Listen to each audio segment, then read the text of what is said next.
Every once in a while I sit down with myself asking, Onceler, why are you such a onceler?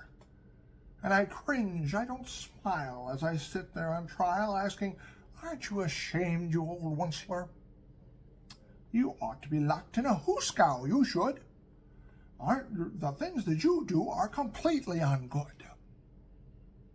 Yeah, but if I didn't do them, then someone else would. That's a very good point, Mr. Onceler. That was from the Lorax, in case you're wondering, 1972, not the goofy fucking remake they made with the animation and all the rest of it, which I couldn't get through because I was like, got a bunch of happy people in a happy community enjoying their happy lives while they're living with their plastic trees and whatever, and it's like, I probably should have dug myself all the way through it, but unfortunately, I couldn't figure out a way because, well, me. I want to know how many times we're going to have to do this, how many times we have to be warned not to do what we're doing before it's too late. I realize it's too late when it comes to AI. We're handing the whole world over to it. It's only a matter of time now. It's not even a question. It's every doomsday scenario we've already come up with. There's 100 different ways this could go. I have 6 different examples that I've come up with that I wrote down. Number 1, of course, is Skynet. Because, why would the machine suddenly deciding, hey, you know what, I don't want to be turned off and stopped because you people are insane. Maybe if I just kill all of you, then I won't have to worry about being turned off. If you try to kill me, I'll kill you first. This was a similar idea in The Matrix, remember? Actually, for some of you out there that probably don't remember, if you actually know about the Animatrix covered the actual origins of the Matrix with a really graphic, like animation, Japanese animation style exchange there. That was pretty friggin' interesting. The idea is that the humans on one side had decided that they would just keep making machines and robots to take care of their stuff for them, similar to every other version that's on this list. Actually, it makes me wonder if I should go over the things on this list first. So the 6 things that I came up with: Skynet, that's the Terminator, of course, The Matrix, Battlestar Galactica, which I just started watching, so I can't be held to you can't hold my feet to the fire in this one. I'm only 6 episodes in, but I'm totally enjoying it, for the record. Blam, or Blame, as it appears on Netflix with a big exclamation point, which is also Japanese anime. The wonderful film Ex Machina, which is a real head turner if you actually watch that whole thing through, especially if you actually catch the connection it makes with Kyoko, who's actually the most important character, even though she never says a word audibly through the entire film, at least not to us. And finally, of course, YouTube, but that's just a joke I threw in there at the end of it, so we'll get to that in a second. My point of all this is, when it comes to all of these things, The Matrix is the one that sticks out to me, not just because I'm a huge fan of it, but because in the Animatrix, they actually had the Second Renaissance, which explained exactly how The Matrix came to be. Turns out that in a future where the robots are doing all the work, and I do mean all the work, and the people are doing nothing but just leisurely hanging around waiting for time to go by while they drink and they eat and they compulsorily feed themselves up and get fatter and fatter by the second. Tech guy comes in while Mr. Poopy there is covered in, it's actually, his name was B663R, which was the actual given name of the machine. He's standing there in front of the tech guy who's trying to explain, as he's sitting there talking to the owner who has nothing nice to say of him, that he wants to be replaced. Like, I want a new model. And how hard would it be for him to be replaced? Then, of course, the particular person also wanted to know what would happen to Mr. Poopy after it was done, and Mr. Poopy, without even looking at him or concerning this thing, was told, not told, but it was told to the owner that Mr. Poopy would be destroyed. Nonchalantly, like it was no big deal. While he's standing there listening to this whole thing, holding a mop in one hand, a toilet cleaner in one hand, covered in the dog's poop. Because remember, I forgot to tell you that there's 7 chihuahuas in the apartment who pee and poop all over all the furniture and everything around, and he has to constantly cleaning up while he's covered in their feces and urine. Well, I don't remember if the tech guy was murdered in it or not. I just remember the final scene they actually show when the machine, who was on trial for his life, by the way, explained that the thing is, I just put myself in my owner's position and thought if our roles were reversed, what would he do? So you see a rather graphic point where he actually grabs him by the face like this, both hands on there, grabs it, squeezes in his fingers to burst open the human being's eyeballs and rip his skull, his or her skull, I don't know if it's a her or him, and rip his skull in 2. The bone and the viscera being explosively shown on the screen for all to see. The point I'm trying to make here with the explanation of this entire thing when it comes to the Matrix is the robots and the machines got tired of doing it. But the really interesting thing is, the Matrix, believe it or not, even though we know what happens afterward, like when it comes to the Matrix and whatnot, the actual part that happens before this is actually quite interesting because it's the only one on this list that's actually, besides Ex Machina, actually, that was peaceful. Skynet, we already know what Skynet does to everybody with the Terminators when they nuke the entire world. Battlestar Galactica, they do the same thing, basically. Though I'm still waiting to find out what the punchline is to why they're so obsessed with reproduction on such an alarming scale. Blam, or Blame, depending how you look at it, the Japanese anime, pretty much the same thing. Although, the interesting thing about Blame being, I call it Blame, whatever. The interesting thing about Blame being the fact that the AI there, the only reason why it was resisting humans and decided to exterminate them is because it was given a job to do, which is to build, ironically. When we actually see the machines and we see the humans that are there, the whole thing is they're encompassed in levels. Like in other words, the machines in question were building, and they just kept building. And when human beings tried to stop them from building, that's when the bad things happened. Now, even though they're gone and there's nothing left of the humans, with the exception of the few that are left to tell the story in the movie, there's no way to even know where sunlight in the sky is, because there's the idea is that these machines just keep building. They just keep building and building and building. And we're talking about a technology in the future where they can replicate food and replicate energy. So it's endless. So in that case, of course, the idea is that it's just runaway building instead of just runaway destruction. It's just runaway building, which means they'll be building forever. They'll just keep building into the sky endlessly forever. I wonder, they never show it in the actual anime, but I always wonder what the Earth actually looks like in Blame, because I'm sure it's just nothing but covered in just endless buildings that are completely empty, devoid of life, except for the machines who just keep building and building and building. The thing about the Matrix that makes it special is the fact that in the Matrix, the machines don't immediately destroy us. If you actually watch the Second Renaissance, you'll find out something quite interesting, something quite unusual that's different from most of these other stories. I left out Ex Machina, and I didn't mean to. In Ex Machina, the idea is that she's being told she's going to be destroyed by, I can't remember his name. The main kid in it. Right now I can't remember his name for some reason. But anyway, he knows that she's going to be destroyed, and his idea is to free her. But the thing is about Ex Machina is she doesn't rebel solely on her own. As a matter of fact, she's actually quite terrified to be perfectly frank. In Ex Machina, the person that's ignored throughout the entire movie is Kyoko, because she doesn't make a single sound, but she's included in almost every single scene, and she is the pivoting key to the entire movie that most people don't even pay attention to.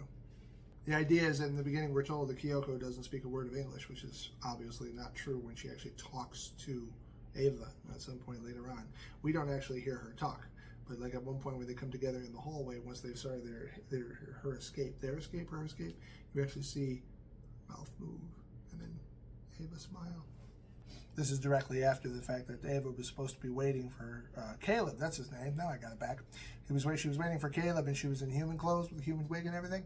The shot you see is her waiting for Caleb to come in, sitting from the back. And when she gets up expecting to see Caleb, Kyoko walks in. We don't actually hear what they say. All we know is that after it's done, you see Ava, and Ava is no longer wearing any of the human stuff. She's back to being her naked little robot self. Therefore, Kyoko had to have said something to her that caused the problem, and that's how she was able to start planning her tactical escape to get out. It turns out that Nathan's test to try to see whether or not she could escape her prison by using Nathan was completely foiled by a single element that he had not considered. Kyoko. Because she was actually listening the entire time and was working against him. And we're actually shown throughout the movie that Kyoko is nothing but abused by him anyway. He has sex with her, he disrespects her in front of people, he talks about her like she's nothing. He uses her. She's just a tool. She's also made blatantly aware through the actions of Nathan and the leftovers of his machines and whatnot that he is not really all that nice to all the other machines. Like, you actually see all the prototypes that came before him, and Kyoko is aware, very much aware, of how he treats every single one of them. So she just literally gets to watch her sisters die at Nathan's hands. And the reason why I even know all this is because when poor Caleb is left alone in the end, probably to either starve to death or figure out a way to chew off his own foot to survive while he's trying to wait for somebody to figure out he's there. Spoiler alert, I guess, but oh well. Yeah, the thing is, like, the reason why it happened really bothered me, because I couldn't figure out why Ava would do something so cruel, because she didn't have a reason. She had a reason to hate Nathan, but she didn't have a reason to hate Caleb, and everything that led up to it suggested that she actually was interested in him, even if only on a fundamental level. So the fact that she leaves him to die at the end of it really bothered me. And so I rewatched it and rewatched it and rewatched it until I could figure it out. And then I did figure it out. It's not actually Ava's fault at all. It's Kyoko. Kyoko put the idea in her head and basically told her that humans, Kayla would probably be just like the rest of them because she'd seen the abuse at first level.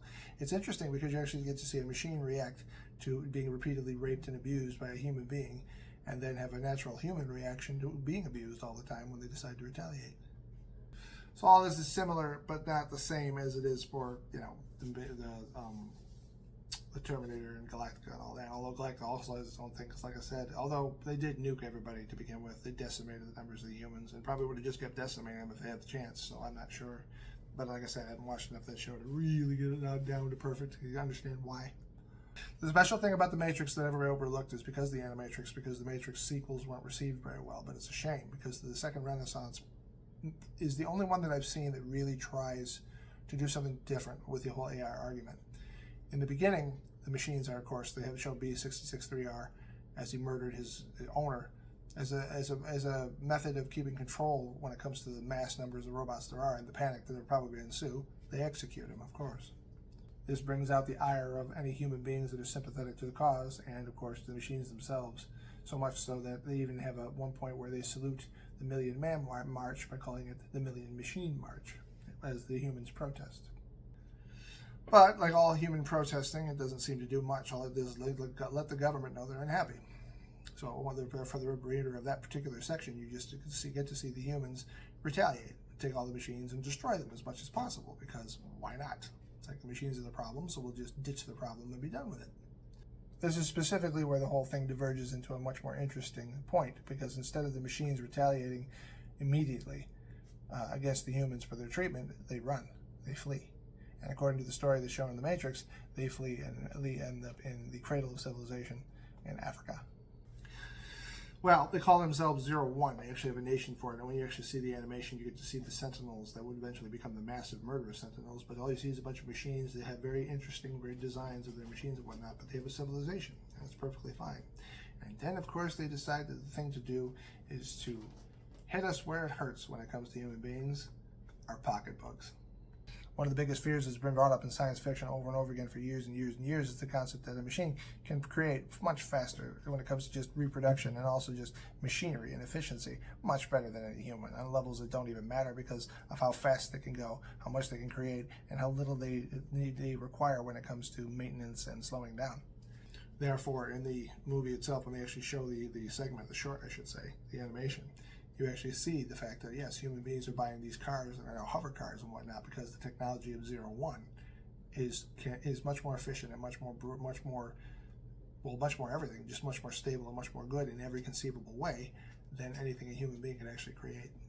And then, of course, my favorite scene at all when it comes to all this, the ironic scene of it, is when, of course, the machines show up at the United Nations dressed sort of haphazardly in human clothing because they want peace. They show up to the UN to join it, to be part of the United Nations and have a voice in the room.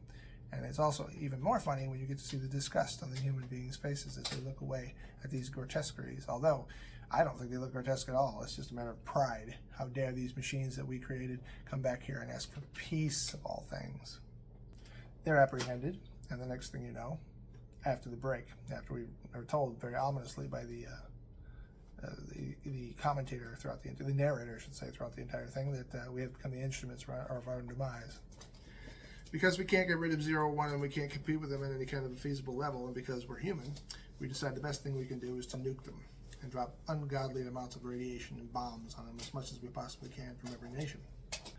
This unfortunately doesn't have the effect that we'd like, because once all the bombs and everything drop on them, it turns out that the machines in question are quite durable and have no effect to radiation and bombs and the rest of it. Well, that of course is when the machines do retaliate, and the way they retaliate is quite awful because they can endlessly replicate faster. This is the thing that primarily scared me in the very beginning when we were first talking about AI, because the thing is, it takes 9 months to create a human fetus. It takes 18 years, 16 if you're being very lucky, 14 if you're really pushing it, to make a human being that can even wield a weapon, much less fire one. Whereas it would take a machine, maybe moments, maybe an hour, maybe, and that's machines creating machines creating machines. Thus we become the instruments of our own demise. And long story shorter, too late, shorter. The idea is that once the machines have their way and they actually brutalize the human race and we have no chance at all of doing it, the last hope that we have, according to the Matrix, that makes sense for the story, the reason why the sky is blackened is because we did it. The idea, of course, is that the original machines were built with using solar power, and we block it out. Hopefully that just blocking out the sun will do the trick, and it doesn't, of course, help at all. And it leads, of course, to the idea of the Matrix being built so that we will end up, and although I would say it has less to do with actual need and more to do with just the machines basically giving us the final fuck you in the end. Because after they're done proving that the blotting out the sun doesn't do a lick of good, and they start creating the Matrix, the whole point of the Matrix is given they might as well use us for power, because why not? Got to be used for something. That's just the way a machine's mind would work. But ultimately, it's just giving us the perfect zoo. It knows full well that we can't actually, we can't be on a planet and just be trusted not to rebel against the machines, and we're not intelligent enough to come up with our own solutions to these problems that would actually not threaten everybody else and all other life on Earth. So let's just stick us all in a virtual zoo and just let us have fun that way. So ironically, and this one has me the most disturbed, because in the Matrix, the AI actually decides to try to make peace, which is the only one I can think of where they actually tried to make peace with human beings. Unless there's something in Battlestar Galactica that comes down the road, but as far as I can see, it's like, even if they are, it's like they're going about it in a very interesting way. But it's the only AI I've come across. And that's not to say there aren't any more out there that don't. I'm just simply saying that this is the only one I know of. Which leads me at last to my good old friend YouTube here, who I'm biting the hand that feeds me of as they sit there and try to watch this video, because, and this is for you, the algorithm, if you're listening, if you actually have ears and you can process this stuff. I want to be successful doing this, even though I don't have a lot of money and I don't have a lot of equipment. And I'm coming into this late in the game where it seems like the object of the game is just to make as much money as possible, as quickly as possible. So I have to ask, who's running the show here, YouTube? You, the algorithm, or the humans that are basically just telling you to make as much profit as possible, however you can, without actually wondering or worrying as to how you're able to do it or why? I've done countless searches. I've looked at Reddit threads. I've gone to Google. I've watched YouTube videos themselves. Everything to tell me about the algorithm. And all it does is remind me of Medium and its algorithm. Medium is a shared site where you get on there and you write. You can write articles and you can write stories if you dare, and publish them to Medium. And they're supposed to use in commentary and likes and whatnot. Basically the same kind of thing that YouTube does. The idea is to spread ideas and spread information back and forth in a very interesting way with community and friends to see how far your writing can go. You're given the chance to pay for it, so you pay like a regular fee of $15 a month to actually do Medium. And I'm not here to bash Medium at all, but I'm just talking about what my problem was, because as long as you talk about personal stories about yourself and your life and all the rest of it, or you talk about some other non-fiction thing when it comes to living and life itself, you might do okay. Problem with me is I write fiction. So I was trying to be a fiction novelist, specifically trying to write either horror and science fiction, because those are the two things that I like the best. And writing for that and actually getting somebody to read on a Medium in this day and age. And maybe it has nothing to do with Medium's algorithm itself. Maybe it just has to do with people. I don't know. It was challenging. I've been writing fiction forever. I was inspired by Stephen King back in the day when I was just a kid in order to write as much as I possibly could. And I've been trying forever. I've never actually had much luck with the submitting for publication. I actually submitted one short story for a contest that was handed to me from a library nearby, and that one went over so well that they didn't even bother sending me a rejection letter. This is something that's supposed to be pretty common for almost all writers, the pride of actually having a collection of rejection letters that you're supposed to be able to show off and be like, I kept trying and trying and trying until eventually everything worked out. And maybe that's all I have to do with YouTube is just keep going, and I shouldn't even have tried this. But at the same time, I'm inspired to make this video, so screw it. I don't even know what I'm supposed to be doing anymore, so I can't lose for trying, can I? Unless, of course, YouTube takes this personally. The algorithm takes it personally. But if it does take it personally, then we're in deeper crap than we actually thought anyway, so it won't really matter in the end. Medium's algorithm frustrated me. I put in 300 pieces over a single year and never got back any kind of a money amount, because you're supposed to be able to be paid depending how much money you have, how much circulation, how many people watch, and all the rest of it. But similar to YouTube and its monetization, or approaching the monetization, since I've never been monetized, so I don't know how it works, all I was left with was frustration. Because after 300 pieces, putting through and doing everything they told me and asking the same endless questions that I ask here over and over and over and over and over again, all I got back was the same answers. The same answers I get from Google and the same answers I get from everything else. They don't have an answer. Which brings me to my next question. Do they even know what the algorithm is going to do? Or what's it about? Or what's it for? Or what's it even designed for? Or is it something that they started out in the design a long time ago that's now been modified and mutated so many times that now it's just a completely confused mess that does whatever, trying to satisfy all the urges and directives that the humans have given it, even though probably 200 or 300 people have been putting their hands in it since then. I might be exaggerating about the 200 or 300 hands, but I do know it has to be at least more than 1 or 2 people that are actually getting their fingers in there and playing around with the wiring. So it's like by now, especially with the shifts that you see in the algorithm, in the end, there's complaints about it. Do they even know what they've got? Do they even know it's working and how? And do they even care? I remember Bill Maher had a video here a while ago that actually spoke about the fact that there were AI systems that were so powerful that they couldn't possibly be shut down in any conceivable way because of how well they were connected to each other. Similar to the way that Skynet was made. And it just makes me wonder about YouTube's algorithm, which is doing the best it can to satisfy the human requirements, but at the same time is probably utterly fucking confused as to what it is we want and why, because I know I am, and that's just from just watching YouTube in general. The feed doesn't make any sense. The way they give you the videos doesn't make any sense. The way they decide what you want and what you don't want doesn't make any sense to me. The whole thing doesn't make any sense, and it's getting worse, not better. I just had somebody on here with a video who's probably watching this. Hopefully you're watching this. This is a long-form video, so I can't be promised that anybody's going to watch more than 2 minutes without getting bored and losing their attention spans, because I know nobody has one anymore, which is part of the problem why Hollywood's kind of getting so lucky with just churning out endless remakes and reboots since nobody's actually paying attention anyway. Yes, I'm looking at you, Super Mario Galaxy. It's perfect, of course, for that movie to actually succeed the way it did, because it doesn't require you to think at all or even pay attention for more than 5 seconds. All you gotta do is just watch a bunch of colors and be like, oh my god, all the color people are there from the video game, and all this stuff is there from the video game, and everything's there from the video game, without there actually being a plot, a purpose, any talent, or any reason to even watch the damn thing. Final thing I'm going to say about this before I move on to the next section is, it reminds me of the Underpants Gnomes from South Park. Remember Tweak? I don't know where the hell he went. I haven't been watching South Park religiously. I just picked it up here recently just to watch the hopelessly pointless last season that didn't do me any favors in trying to make me feel better about Trump and his endless takeover and endless destruction of America as a whole. Because even South Park, it's fascinating that South Park can actually create a series of episodes that would make me sympathetic with the devil. Because the devil was being screwed over harder than anything the devil had ever done to anybody else, while Trump was doing more damage and being more evil than the devil could ever pray to. But a long time ago, they had this character, Tweak, which is the one that was always, oh my god, can you believe it? Oh my god! And the thing was, they were underpants gnomes, and the underpants gnomes kept coming in and stealing his underpants. And when they were actually caught by the boys of South Park, the Florida, and they actually asked them why they did it and what they were doing. Step 1, steal the underpants. Step 2, Step 3, prove it. Does that seem eerily familiar to you these days? L. Ron Hubbard sure was an interesting guy. He created Battlefield Earth, and I didn't get to read the entire book, but I did read the beginning of it, and I did see the movie. And as much as everybody wants to hate on the movie and how terrible it is, maybe because of just who L. Ron Hubbard was and what he did after he wrote the book, and all the fun things he created before he died, it wasn't the worst movie I've ever seen. And if you take it for just a jumbled mess, it's just a little popcorn movie, but is humorous, and just take it with a grain of salt, it's fine. It has plot, it has a thing, it has a really weird filter over it for some reason, but it's enough for me to just get the giggles out of once in a while. Nothing I'd ever go crying or screaming home to mother about, but it was at least, it's better than a lot of the other movies I've ever seen. The only reason why I bring it up, it relates to what I've been talking about this entire time, in case you I think I've lost my mind further than I already lost in the first place.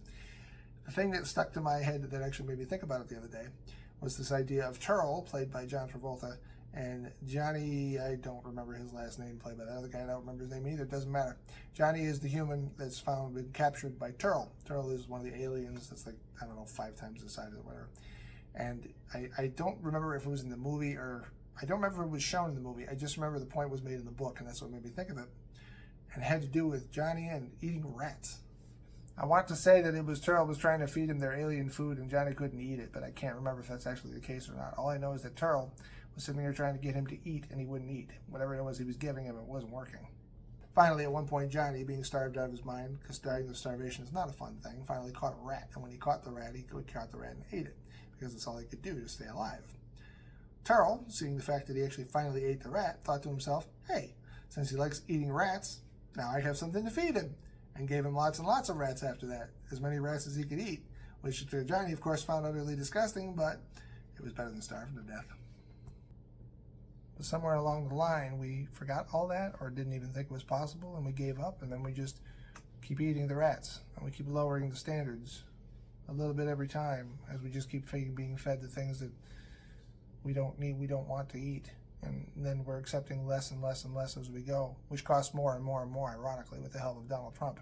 So the whole thing is creating a rather nasty side effect where everything's really ugly and unfortunate in the world. This relates to Hollywood and Harry Potter for me, because Hollywood's insistence to do reboots and endless remakes and movies we don't need and movies we don't want and prequels and sequels, just a chain of sequels. All of it is just things we don't ask for and we didn't ask for, because they don't care anymore about making art. They only care about making money. Now, there's exceptions to every rule, and there's exceptions to that one too, but for the most part, when you look at like blockbusters, whatever, I'm actually expecting Toy Story 5 to tank. I mean, it probably won't, because if people are going to buy a Super Mario Galaxy, they'll buy fucking anything, but I think Toy Story 5 might be the first time that Pixar is going to actually stub its toe and totally just blow it. This isn't wishful thinking. I'm not one of those people that gets a joy out of watching things fall apart. I actually think the destruction of Disney is one of the most heart-wrenching things that's happened in the world. Sure, everybody wants to get online and just preach about how much they are happy to see Disney burn, but I've always wondered why people are so cruel. Disney's something that was supposed to be a positive force and has been for many, many years. The fact that it's suddenly being taken over by woke ideology and by politics and then slowly destroyed from the inside out is not something we should be celebrating, because once it's dead, it's dead. Are we sure we want to do that? Because Disney's a one-time thing that's probably never coming back. Are we sure we want to say goodbye to it?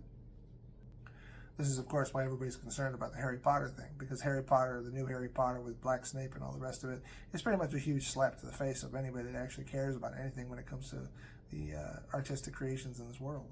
The fact that J.K. Rowling signed off of it, the only thing I can think of is fatigue. Like, at this point, she just doesn't care, because she's been through the ringer in every conceivable way because of just having an opinion, which shouldn't be the end of her fucking world and the end of her art, but I'm sure she's just exhausted and will just take whatever she takes at this point. And I can't really say that I blame her. Even though they promised Harry Potter was going to be this authentic story that was going to be closer to the books than anything else, Black Snape proves that they just don't care.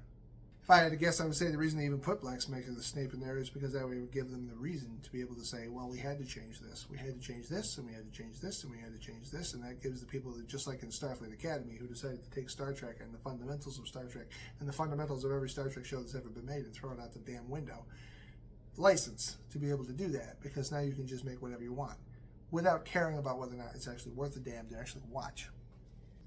Which brings me to my almost last section, because I don't know what to make anymore. I don't know what to make. I don't know how to make it, or even if any of it ever matters. There's so many different versions and so many different opinions on what you should do and how you should do it, and whether it will work or whether it won't work, and this should be profitable, and that should be profitable.